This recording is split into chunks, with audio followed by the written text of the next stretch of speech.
Welcome to Hema Manju vlogs. ನಾನು ನಿಮ್ಮ ಹೇಮಾ ಮಂಜು. ಎಲ್ಲರೂ ಹೇಗಿದ್ದೀರಾ? ಎಲ್ಲರೂ ಚೆನ್ನಾಗಿದ್ದೀರಾ ಅಂತ ಅಂದ್ಕೊಳ್ತಾ ಇದ್ದೀನಿ.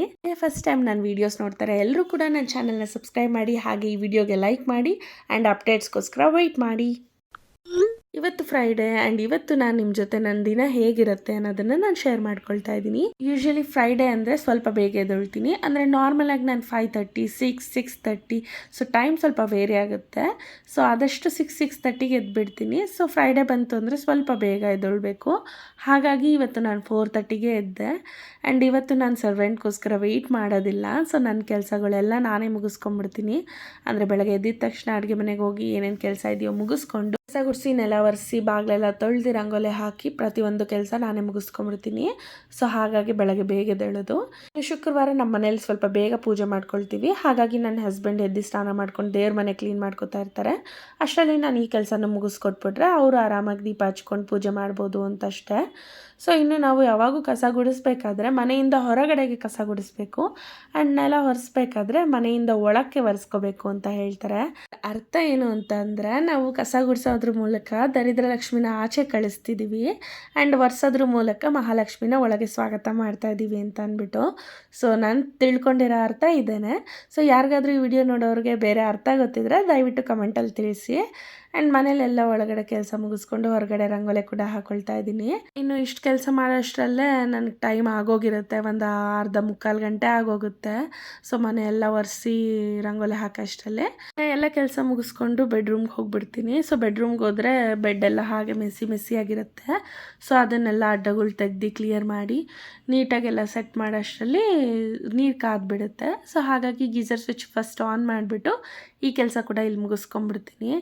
ಇನ್ನು ನನ್ನ ಮಗಳನ್ನ ನಾನು ಕೆಳಗಡೆ ಅಂದರೆ ಅತ್ತೆ ರೂಮಲ್ಲಿ ಮಲಗಿಸ್ಬಿಡ್ತೀನಿ ಅವಳನ್ನ ಎದ್ದಿದ ತಕ್ಷಣ. ಹಾಗಾಗಿ ಅವಳು ಅಲ್ಲೇ ಮಲ್ಕೊಂಡಿರ್ತಾಳೆ ತೊಟ್ಲಲ್ಲಿ. ಅಷ್ಟರಲ್ಲಿ ನಾನು ಈ ಕೆಲಸ ಎಲ್ಲ ಮುಗಿಸ್ಕೊಂಡು ಸ್ನಾನಕ್ಕೆ ಕೂಡ ಹೋಗ್ಬಿಡ್ತೀನಿ. ಇನ್ನು ಇವತ್ತು ಸ್ವಲ್ಪ ಬೇಗ ಸ್ನಾನ ಮಾಡ್ಕೋತಾ ಇದ್ದೀನಿ. ಯಾಕೆ ಅಂತಂದರೆ ನಾನು ಕೂಡ ದೇವಸ್ಥಾನಕ್ಕೆ ಹೋಗಿ ತುಂಬ ದಿನಗಳಾಯಿತು, ಇವತ್ತು ಹೋಗೋಣ ಅಂತ ಅನ್ನಿಸ್ತು. ಹಾಗಾಗಿ ನಾನು ಕೂಡ ಬೇಗ ಸ್ನಾನ ಮಾಡ್ಕೊಂಡು ರೆಡಿ ಆಗಿಬಿಟ್ಟು ಹೊರಡೋಣ ಅಂತ ಅಂದ್ಬಿಟ್ಟು ಬೇಗನೆ ರೆಡಿ ಆದ್ವಿ. ಇನ್ನು ನಾವು ದೇವಸ್ಥಾನಕ್ಕೆ ಹೊರಡೋಷ್ಟರಲ್ಲಿ ಸುಮಾರು ಒಂದು 6 ಗಂಟೆನೇ ಆಗಿತ್ತು. ಸೊ 6 ಗಂಟೆಗೆ ಯಾಕಪ್ಪ ಹೋಗ್ಬಿಡ್ತೀವಿ ಅಂತಂದರೆ ದೇವಸ್ಥಾನ ರಶ್ ಇರೋಲ್ಲ. ಅಂದರೆ ಬೆಳಗ್ಗೆ ಒಂದು ಸ್ವಲ್ಪ 9-10 ಗಂಟೆ ಆಗ್ತಿದ್ದಂಗೆ ದೇವಸ್ಥಾನದಲ್ಲಿ ಹೆಜ್ಜೆನೂ ಇಡೋಕ್ಕಾಗಲ್ಲ, ಅಷ್ಟು ರಶ್ ಇರುತ್ತೆ. ಹಾಗಾಗಿ ಬೆಳಗ್ಗೆ ಬೇಗ ಹೋಗಿ ಬರ್ತೀವಿ ಅಷ್ಟೇ. ಇನ್ನು ಮುಗಿಸ್ಕೊಂಡು ಮನೆಗೆ ಬರ್ತಾ ಸ್ವಲ್ಪ ಫ್ರೂಟ್ಸ್ ಕೂಡ ತಂದ್ವಿ. ಹಾಗಾಗಿ ನಾನು ಆರೆಂಜ್ ಜ್ಯೂಸ್ ಮಾಡ್ಕೊಂಬಿಡೋಣ ಅಂತ ಅದನ್ನು ಕೂಡ ಮಾಡ್ಕೊಳ್ತಾ ಇದ್ದೆ. ಸೊ ಇನ್ನು ಫ್ರೂಟ್ಸ್ ತಂದಿದ್ದ ತಕ್ಷಣವೇ ನಾವು ನೀಟಾಗಿ ಅದನ್ನು ಸ್ಟೋರ್ ಮಾಡಿ ಇಟ್ಬಿಟ್ರೆ ಅದು ಫ್ರೆಶ್ ಆಗೇ ಇರುತ್ತೆ. ಸೊ ಹೇಗಂದರೆ ಹಾಗೆ ಇಟ್ಬಿಟ್ರೆ ಅದು ಯಾವಾಗ ಹಾಳಾಗುತ್ತೆ ಅಂತಲೇ ಗೊತ್ತಾಗಲ್ಲ. ಸೊ ತಿನ್ನೋದಕ್ಕಿಂತ ಜಾಸ್ತಿ ಹಾಳು ಮಾಡ್ತಾ ಇರ್ತೀವಿ ಈ ಥರ. ಸೊ ಹಾಗಾಗಿ ನನಗೆ ಜ್ಯೂಸ್ಗೆ ಎಷ್ಟು ಬೇಕೋ ಅಷ್ಟು ತೊಗೊಂಡು ಇನ್ನು ಉಳಿದಿದ್ದು ನಾನು ಫ್ರೂಟ್ಸ್ ಬಾಸ್ಕೆಟಲ್ಲಿ ಇಟ್ಬಿಟ್ಟಿದ್ದೀನಿ. ಬೆಳಗ್ಗೆನೇ ಈ ಥರ ಫ್ರೆಶ್ ಜ್ಯೂಸ್ ಆಗಿರ್ಬೋದು, ವೆಜಿಟೇಬಲ್ಸ್ ಆಗಿರ್ಬೋದು ಕನ್ಸ್ಯೂಮ್ ಮಾಡೋದು ನಮ್ಮ ದೇಹಕ್ಕೆ ತುಂಬಾ ಒಳ್ಳೆಯದಾಗಿರುತ್ತೆ. ನಾನು ಕೂಡ ಫಸ್ಟಿಂದ ಈ ಥರ ಹ್ಯಾಬಿಟ್ಸ್ನ ಮಾಡ್ಕೊಂಡಿರಲಿಲ್ಲ. ಅಷ್ಟೆಲ್ಲ ನಾನು ಕೂಡ ಅನ್ಹೆಲ್ತಿ ಫುಡ್ ಹ್ಯಾಬಿಟ್ಸ್ ಅಂದರೆ ಅನ್ಹೆಲ್ತಿ ಅಂದರೆ ಹೆಲ್ದಿ ಫುಡ್ನೇ ನಾನು ಅನ್ಹೆಲ್ದಿ ವೇಯಲ್ಲೇ ತಿಂತಾಯಿದ್ದೆ. ಸೊ ಇದು ಕರೆಕ್ಟ್ ಅಲ್ಲ ಅಂತ ಅಂದ್ಬಿಟ್ಟು ನಾನು ಕೂಡ ಕರೆಕ್ಟ್ ಪ್ರಾಸೆಸ್ ಹುಡ್ಕೊಂಡು ಇವಾಗ ಫಾಲೋ ಮಾಡ್ತಾ ಇದ್ದೀನಿ. ಸೊ ಖಂಡಿತ ಇದು ನನ್ನ ವೆಯ್ಟ್ ಲಾಸು ಕೂಡ ತುಂಬಾ ಹೆಲ್ಪ್ ಮಾಡ್ತಿದೆ ಅಂತ ಹೇಳ್ಬೋದು. ಇದೆಲ್ಲ ನನ್ನ ವೆಯ್ಟ್ ಲಾಸ್ ಜರ್ನಿ ಎಲ್ಲ ಆದಮೇಲೆ ಒಂದು ವಿಡಿಯೋ ಮಾಡಿ ನಾನು ನಿಮ್ಮ ಜೊತೆ ಶೇರ್ ಮಾಡ್ಕೊತೀನಿ. ಯಾವ ಥರ ನಾನು ವೆಯ್ಟ್ ಲಾಸ್ ಮಾಡಿಕೊಂಡೆ, ಯಾವ ಥರ ಹೆಲ್ದಿ ಫುಡ್ ಹ್ಯಾಬಿಟ್ಸ್ನ ನಾನು ಇಂಪ್ಲಿಮೆಂಟ್ ಮಾಡಿಕೊಂಡೆ ಅನ್ನೋದನ್ನೆಲ್ಲನೂ ಶೇರ್ ಮಾಡ್ಕೊತೀನಿ. ಇನ್ನು ಜ್ಯೂಸ್ ಎಲ್ಲ ಮಾಡಿ ಸೈಡ್ಗೆ ಎತ್ತಿಟ್ಕೊಂಡ್ಬಿಡ್ತೀನಿ. ಸೊ ಬ್ರೇಕ್ಫಾಸ್ಟ್ ಟೈಮಲ್ಲಿ ನಾನು ಇದನ್ನು ಕನ್ಸ್ಯೂಮ್ ಮಾಡ್ತೀನಿ. ಇನ್ನು ಕೆಲವೊಂದು ಸಲ ನನಗೆ ಎಷ್ಟು ಬೇಕೋ ಅಷ್ಟೇ ಮಾಡ್ಕೊಂಡಿರ್ತೀನಿ. ಕೆಲವೊಂದು ಸಲ ನನ್ನ ಹಸ್ಬೆಂಡು ಬೇಕು ಅಂದಾಗ ಅವ್ರಿಗೂ ಸೇರಿಸಿ ಮಾಡಿರ್ತೀನಿ. ಆ್ಯಂಡ್ ಮನೆಯವ್ರಿಗೆಲ್ರಿಗೂ ಬ್ರೇಕ್ಫಾಸ್ಟ್ ಪ್ರಿಪೇರ್ ಮಾಡಬೇಕಲ್ವ, ಹಾಗಾಗಿ ನಾನು ಬ್ರೇಕ್ಫಾಸ್ಟು ಕೂಡ ರೆಡಿ ಮಾಡ್ಕೊತಾ ಇದ್ದೀನಿ. ಇನ್ನು ಕೆಲವೊಂದು ಸಲ ಮನೇಲಿ ಏನೂ ತರಕಾರಿ ಇಲ್ಲ ಅಂದಾಗ ಏನಪ್ಪ ಅಡುಗೆ ಮಾಡೋದು ಅನಿಸುತ್ತೆ. ಇನ್ನು ಕೆಲವೊಂದು ಸತಿ ಎಲ್ಲ ಇದ್ದರೂ ಕೂಡ ಏನಪ್ಪ ಮಾಡೋದು ಅಂತ ಅನಿಸುತ್ತೆ. ಅಂಥ ಟೈಮಲ್ಲಿ ಈ ಥರ ಒಂದು ಸಿಂಪಲ್ ರೈಸ್ ಬಾತ್ ರೆಸಿಪಿ ಮಾಡ್ಕೊಳ್ಳಿ. ಸೊ ಇದಕ್ಕೆ ಬರೀ ನಾನು ಒಂದು ಈರುಳ್ಳಿ 2 ಟೊಮೆಟೊ ಹಾಕೋತಾ ಇದ್ದೀನಿ. ಸೊ ಸಖತ್ ಟೇಸ್ಟಿಯಾಗಿರುತ್ತೆ ಅಂತಲೇ ಹೇಳ್ಬೋದು. ಇನ್ನು ನಾನಿಲ್ಲಿ 1 ಈರುಳ್ಳಿ, 1 ಟೊಮೆಟೊ ಹಾಗೆ 2 ಹಸಿಮೆಣ್ಸಿನ್ಕಾಯಿ, ಪುದೀನ ಕೊತ್ತಂಬರಿನ ಸಣ್ಣಗೆ ಹೆಚ್ಚಿ ರೆಡಿ ಮಾಡ್ಕೊಳ್ತಾ ಇದ್ದೀನಿ. ಸೊ 1 ಲೋಟ ಅಕ್ಕಿನ ಫಸ್ಟೇ ನೆನೆಸಿಟ್ಟಿದ್ದೀನಿ. ಇದನ್ನು ನಾನು 1 ಲೋಟ ಅಕ್ಕಿ ಮೆಜರ್ಮೆಂಟ್ಗೆ ತೋರಿಸ್ಕೊಡ್ತಾ ಇದ್ದೀನಿ. 1 ಈರುಳ್ಳಿ, 2 ಟೊಮೆಟೊ, ಶುಂಠಿ ಬೆಳ್ಳುಳ್ಳಿ ಪೇಸ್ಟು, 2 ಹಸಿಮೆಣ್ಸಿನ್ಕಾಯಿ, ಪುದೀನ ಕೊತ್ತಂಬರಿ ಸಣ್ಣಗೆ ಹಚ್ಚಿಟ್ಕೊಂಡಿರಬೇಕು. ಇನ್ನು ಇದಂತೂ ಲಂಚ್ ಬಾಕ್ಸ್ಗೆ ಸೂಪರ್ ಆಗಿರೋ ರೆಸಿಪಿ ಹೌದು. ಹಾಗೆ ನಮಗೆ ದಿಢೀರಂತ ರೆಸಿಪಿ ಮಾಡ್ಕೊಬೇಕು ಬ್ರೇಕ್ಫಾಸ್ಟ್ಗೆ ಅಂದಾಗೂ ತುಂಬ ಚೆನ್ನಾಗಿರುತ್ತೆ. ಬನ್ನಿ ಈ ಸಿಂಪಲ್ ಆಗಿರೋ ರೆಸಿಪಿ ನೋಡ್ಬಿಡೋಣ. ಫಸ್ಟ್ ನಾನಿಲ್ಲಿ ಕುಕ್ಕರ್ಗೆ ಒಂದು ಸ್ವಲ್ಪ ಆಯಿಲ್ ಹಾಕಿ 1 ಸ್ಪೂನ್ ಗೀ ಹಾಕ್ತೀನಿ. ತುಪ್ಪ ಬಂದು ಆಪ್ಷನಲ್ಲು, ನಿಮಗೆ ಬೇಕು ಅಂದರೆ ಹಾಕ್ಕೊಳ್ಳಿ. ಸೊ ನನಗೆ ಈ ಥರ ರೈಸ್ ಬಾತ್ಗೆ ಹಾಕಿದ್ರೆ ಇಷ್ಟ, ಹಾಗಾಗಿ ಹಾಕೋತಿದ್ದೀನಿ. ಇನ್ನು ಇದಕ್ಕಾದ್ಮೇಲೆ ಚಕ್ಕೆ ಲವಂಗ ಪಲಾವ್ ಎಲೆ ಹಾಕ್ಕೊಳ್ತಾ ಇದ್ದೀನಿ. ಸೊ ಎಲ್ಲ ಮೈಲ್ಡಾಗಿ ಹಾಕ್ಕೊಳ್ಳಿ, ಜಾಸ್ತಿ ಸ್ಪೈಸಸ್ ಬೇಡ. ಆ್ಯಂಡ್ ಚಿಲ್ಲಿ ಮತ್ತು ಆನಿಯನ್ ಕೂಡ ಹಾಕ್ಕೊಂಡು ಚೆನ್ನಾಗಿ ಫ್ರೈ ಮಾಡ್ಕೊತಾ ಇದ್ದೀನಿ. ಇದು ಫ್ರೈ ಆದಮೇಲೆ ಶುಂಠಿ ಬೆಳ್ಳುಳ್ಳಿ ಪೇಸ್ಟ್ ಹಾಕೋತಾ ಇದ್ದೀನಿ. ಶುಂಠಿ ಬೆಳ್ಳುಳ್ಳಿ ಹಸಿ ವಾಸನೆ ಹೋದ್ಮೇಲೆ ನಾನು ಏನು ಕಟ್ ಮಾಡ್ಕೊಂಡಿರ್ತೀನಿ ಟೊಮೆಟೊ ಅದನ್ನು ಕೂಡ ಹಾಕ್ಕೊಂಡು ಚೆನ್ನಾಗಿ ಫ್ರೈ ಮಾಡ್ಕೊತಾ ಇದ್ದೀನಿ. 2 ನಿಮಿಷ ಆದಮೇಲೆ ಕಟ್ ಮಾಡ್ಕೊಂಡಿರೋ ಪುದೀನ ಕೊತ್ತಂಬರಿನೂ ಕೂಡ ಹಾಕ್ಕೊಂಡು ಫ್ರೈ ಮಾಡ್ಕೊತಾ ಇದ್ದೀನಿ. ಇದು ಚೆನ್ನಾಗಿ ಫ್ರೈ ಆದಮೇಲೆ ನಾನಿಲ್ಲಿ 1 ಚಿಟಿಕೆ ಅರಿಶಿನ, ಅರ್ಧ ಸ್ಪೂನ್ ಧನಿಯಾ ಪುಡಿ, ಅರ್ಧ ಸ್ಪೂನ್ ಖಾರದ ಪುಡಿ, 1/4 ಸ್ಪೂನಷ್ಟು ಗರಂ ಮಸಾಲ, 1/4 ಸ್ಪೂನಷ್ಟು ಬಿರಿಯಾನಿ ಮಸಾಲ ಹಾಕೋತಾ ಇದ್ದೀನಿ. ಬಿರಿಯಾನಿ ಮಸಾಲ ಕೂಡ ಆಪ್ಷನಲ್ಲು, ಇದ್ದರೆ ಹಾಕ್ಕೊಳ್ಳಿ, ಇಲ್ಲಾಂದರೆ ಪರವಾಗಿಲ್ಲ. ಇಲ್ಲಿ ನಾನು 2 ಸ್ಪೂನಷ್ಟು ಮೊಸರು ಹಾಕೋತಾ ಇದ್ದೀನಿ. ಸೊ ಮೊಸರೇ ಈ ರೈಸ್ ಬಾತ್ಗೆ ಮೇಯ್ನ್ ಟೇಸ್ಟ್ ಕೊಡೋದು ಅಂತ ಹೇಳ್ಬೋದು. ಎಲ್ಲ ಚೆನ್ನಾಗಿ ಮಿಕ್ಸ್ ಆದಮೇಲೆ ನಾನಿಲ್ಲಿ ನೆನೆಸಿಟ್ಕೊಂಡಿರೋ ಅಕ್ಕಿ, ನೀರು, ಉಪ್ಪು ಹಾಕಿ ಚೆನ್ನಾಗಿ ಮಿಕ್ಸ್ ಮಾಡಿಕೊಂಡು ಒಂದು 2 ಕುದಿ ಕುದಿಸ್ತೀನಿ. ಕುದ್ದಾದ್ಮೇಲೆ ಕುಕ್ಕರ್ ವಿಷಲ್ ಕ್ಲೋಸ್ ಮಾಡಿ 2 ವಿಷಲ್ ಬಿಡ್ತೀನಿ. ಬೇರೆ ಎಲ್ಲ ಕೆಲಸ ಮುಗಿಸ್ಕೊಂಡು ತಿಂಡಿ ಕೂಡ ಹಾಕೊಡೋಣ ಮನೆಯವ್ರಿಗೆ ಅಂತ ಅಂದ್ಕೊಂಡೆ. ಸೊ ನೋಡ್ಬೋದು ನೀವಿಲ್ಲಿ ಎಷ್ಟು ಉಡಿಯಾಗಿ ಬಂದಿದೆ ಅಂತ ಅಂದ್ಬಿಟ್ಟು, ಸಖತ್ ಟೇಸ್ಟಿಯಾಗಿ ಕೂಡ ಬಂದಿತ್ತು. ಒಂದ್ಸಲ ಈ ಥರ ರೈಸ್ ಬಾತ್ನ ಟ್ರೈ ಮಾಡಿ, ಬೇರೆ ಎಲ್ಲ ಬಾತ್ಗಳಿಗಿಂತ ಇದು ಸಖತ್ ಫೇವ್ರೇಟ್ ಆಗಿ ಹೋಗುತ್ತೆ. ನಾವು ಕೂಡ ಬ್ರೇಕ್ಫಾಸ್ಟ್ ಎಲ್ಲ ಮುಗಿಸ್ಕೊಂಡು ಒಂದು ಫಂಕ್ಷನ್ ಅಟೆಂಡ್ ಮಾಡೋದಿತ್ತು ಮಧ್ಯಾಹ್ನ, ಅಲ್ಲಿಗೆ ಕೂಡ ರೆಡಿಯಾಗಿ ಹೊರಟಿದ್ವಿ. ಇದು ಫಂಕ್ಷನ್ ಬಂದು ನನ್ನ ಹಸ್ಬೆಂಡ್ ಕಡೆ ಅವ್ರದ್ದು ಗೃಹ ಪ್ರವೇಶ ಇತ್ತು. ಸೊ ಅಲ್ಲಿಗೆ ನಾವೆಲ್ಲ ರೆಡಿಯಾಗಿ ಹೊರಟ್ವಿ. ಇನ್ನು ಮನೆ ಅಂತೂ ತುಂಬಾನೇ ಚೆನ್ನಾಗಿ ಕಟ್ಸಿದ್ರು. ಮನೆ ಕನ್ಸ್ಟ್ರಕ್ಷನ್ ಆಗಿರ್ಬೋದು, ಇಂಟೀರಿಯರ್ಸ್ ಆಗಿರ್ಬೋದು, ಪ್ರತಿಯೊಂದು ಚೆನ್ನಾಗಿತ್ತು ಮನೇಲಿ. ಇನ್ನು ಮನೇಲಿ ಊರಿಂದ ಬಂದಿರೋರು ಜನ ಎಲ್ಲ ಅಲ್ಲೇ ಸ್ಟೇ ಮಾಡ್ತಾ ಇದ್ರು. ಸೊ ಅವ್ರಿಗೆ ಡಿಸ್ಟರ್ಬ್ ಮಾಡೋಕ್ಕಾಗಲ್ಲ ಅಂದ್ಬಿಟ್ಟು ನಾನು ಕಂಪ್ಲೀಟ್ ವಿಡಿಯೋ ಮಾಡ್ಕೊಳ್ಳಿಲ್ಲ ಮನೆದು. ಬಟ್ ಮನೆ ತುಂಬಾನೇ ಚೆನ್ನಾಗಿ ಕಟ್ಟಿದ್ರು. ಪ್ರತಿಯೊಂದು ಡಿಸೈನ್ ಆಗಿರ್ಬೋದು, ಥೀಮ್ಸ್ ಆಗಿರ್ಬೋದು, ಪ್ರತಿಯೊಂದು ತುಂಬಾ ಚೆನ್ನಾಗಿತ್ತು. ಆ್ಯಂಡ್ ಈ ಪ್ರಾಜೆಕ್ಟ್ನ ಬಂದು ಶಾಂತಾ ವೆಂಚರ್ಸ್ ಅವರು ಟೇಕ್ ಓವರ್ ಮಾಡಿರೋದು. ಸೊ ಅವ್ರ ಕಡೆಯಿಂದ ಕಂಪ್ಲೀಟ್ ಕನ್ಸ್ಟ್ರಕ್ಷನ್ ಆಗಿರೋದು, ಇಂಟೀರಿಯರ್ಸಿಂದ ಹಿಡಿದು ಎಲ್ಲ ಇನ್ಕ್ಲೂಡ್ ಆಗಿ ಎಲ್ಲನೂ ಅವ್ರ ಹತ್ರನೇ ಆಗಿರೋದು. ಸೊ ಕೆಳಗಡೆ ಶಾಂತಾ ವೆಂಚರ್ಸ್ ಬೋರ್ಡ್ ಇತ್ತು, ಹಾಗಾಗಿ ನಾನು ನೋಡಿ ಇಲ್ಲಿ ಮೆನ್ಷನ್ ಮಾಡ್ತಾ ಇದ್ದೀನಿ. ಸೊ ತುಂಬಾ ಚೆನ್ನಾಗಿತ್ತು ಅಂತಲೇ ಹೇಳ್ಬೋದು. ಇನ್ನು ಪೂಜೆ ಎಲ್ಲನೂ ಆರಾಮಾಗಿ ಮುಗೀತು. ಸೊ ಅಲ್ಲಿ ಪೂಜೆ ಎಲ್ಲ ಮುಗಿಸ್ಕೊಂಡು ಸ್ವಲ್ಪ ಫ್ಯಾಮಿಲಿ ಮೆಂಬರ್ಸ್ ಜೊತೆ ನಾವು ಎಲ್ಲ ಟೈಮ್ ಸ್ಪೆಂಡ್ ಮಾಡಿದ್ವಿ. ಇನ್ನು ದೇವ್ರ ಮನೆ ನೋಡೋದಾದರೆ ಇಲ್ಲಿ ದೇವ್ರ ಮನೆ ಕೂಡ ತುಂಬಾ ಚೆನ್ನಾಗಿತ್ತು. ಪೂಜೆ ಎಲ್ಲನೂ ತುಂಬ ಚೆನ್ನಾಗಿ ಮಾಡಿಕೊಟ್ಟಿದ್ರು. ಎಲ್ಲ ಪ್ರತಿಯೊಂದು ತುಂಬಾ ಚೆನ್ನಾಗಿತ್ತು ಅಂತಲೇ ಹೇಳ್ಬೋದು.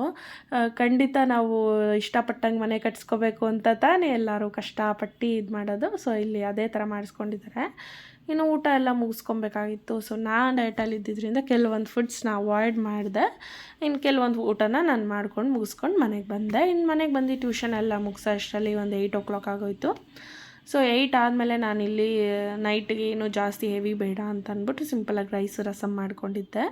ಸೊ ಇನ್ನು ಅದನ್ನೆಲ್ಲ ಮಾಡಿಕೊಂಡು ಬೇರೆ ಬೇರೆ ಏನೇನು ಕೆಲಸಗಳಿದೆ ಅದೆಲ್ಲ ಮುಗಿಸ್ಕೊತಾ ಇದ್ದೀನಿ. ಒನ್ಸ್ ಹೊರಗಡೆ ಹೋಗಿ ಬಂದರೆ ತುಂಬಾ ಸುಸ್ತಾಗಿಬಿಡುತ್ತೆ.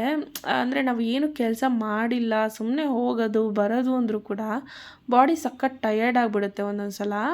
ಸೊ ಇದೇ ಕಾರಣಕ್ಕೆ ಬಾಡಿ ಫಿಟ್ಟಾಗಿರಬೇಕು ಅಂತ ಅನ್ನೋದು. ನೋಡೋಣ ನಾನು ವೆಯ್ಟ್ ಲಾಸ್ ಆದಮೇಲೆ ಎಷ್ಟು ಫಿಟ್ಟಾಗಿರ್ತೀನಿ ಅಂತ ಅಂದ್ಬಿಟ್ಟು.